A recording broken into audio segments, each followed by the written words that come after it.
Bwana, hii ni serikali gani bwana?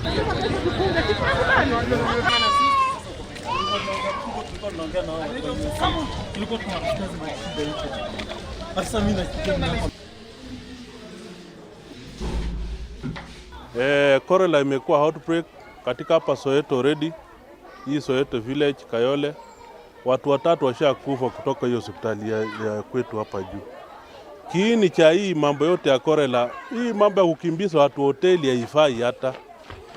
Kiini kikuu ni hii sewage. Hii sewage imelipuka hapa muda mrefu sana.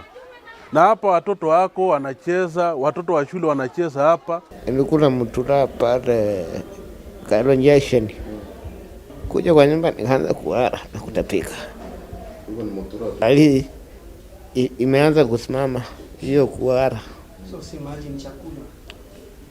Zilikuwa na hara na natapika. Maji.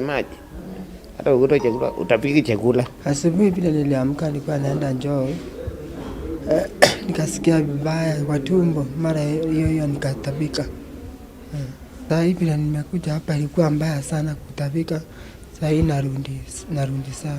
Nalaumu serikali sababu tuko na maji ilikuja huku Soweto fresh. Kwenda kuchotewa hiyo maji ilikuwa inanuka sewage.